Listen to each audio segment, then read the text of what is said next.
एक वृद्ध व्यक्ति अपने बहू बेटे के यहाँ शहर रहने गया। उम्र के इस पड़ाव पर वह अत्यंत कमजोर हो चुका था। उसके हाथ कांपते थे और दिखाई भी कम देता था। वो एक छोटे से घर में रहते थे। पूरा परिवार और उसका 4 वर्षीय पोता एक साथ डिनर टेबल पर खाना खाते थे। लेकिन वृद्ध होने के कारण उस व्यक्ति को खाने में बड़ी दिक्कत होती थी।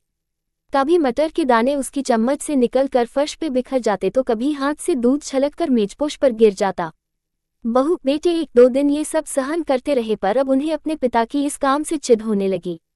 हमें इनका कुछ करना पड़ेगा, लड़के ने कहा। बहू ने भी हाँ में हाँ मिलाए और बोली, आखिर कब तक हम इनकी वजह से अपने खाने का मजा किरकिरा करते रहेंगे, और हम इस तरह चीजों का नुकसान होते हुए भी नहीं देख सकते। अगले दिन जब खाने का वक्त हुआ तो बेटे ने एक पुरानी मेज को कमरे के कोने में लगा दिया। अब बूढ़े पिता को वही अकेले बैठकर अपना भोजन करना था। यहाँ तक कि उनके खाने के बर्तनों की जगह एक लकड़ी का कटोरा दे दिया गया था, ताकि अब और बर्तन न टूट फूट सकें। बाकी लोग पहले की तरह ही आराम से बैठकर खाते और जब कभी कभार उस बुजुर्ग की तरफ देखते तो उनकी आंखों में आंसू दिखाई देते। ये देखकर भी बहू बेटे का मन नहीं पिघलता। वो उनकी छोटी से छोटी गलती पर ढेरों बातें सुना देते।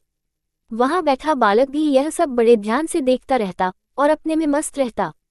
एक रात खाने से पहले उस छोटे बालक को उसके माता पिता ने जमीन पर बैठकर कुछ करते हुए देखा। तुम क्या बना रहे हो?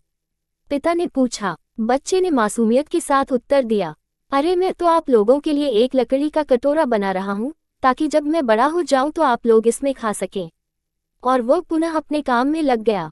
पर इस बात का उसके माता पिता पर बहुत गहरा असर हुआ। उनके मुंह से एक भी शब्द नहीं निकला और आंखों से आंसू बहने लगे। वो दोनों बिना बोले ही समझ चुके थे कि अब उन्हें क्या करना है। उस रात वो अपने बूढ़े पिता को वापस डिनर टेबल पर ले आए और फिर कभी उनके साथ अभद्र व्यवहार नहीं किया। दोस्तों, हम अक्सर अपने बच्चों को नैतिक शिक्षा या मॉरल वैल्यूज देने की बात करते हैं, पर हम ये भूल जाते हैं कि असल शिक्षा शब्दों में नहीं, हमारे कर्म में छुपी होती है। अगर हम बच्चों को बस ये उपदेश देते रहे कि बड़ों का आदर करो, सबका सम्मान करो और खुद इसके उलट व्यवहार करें, तो बच्चा भी ऐसा ही करना सीखता है।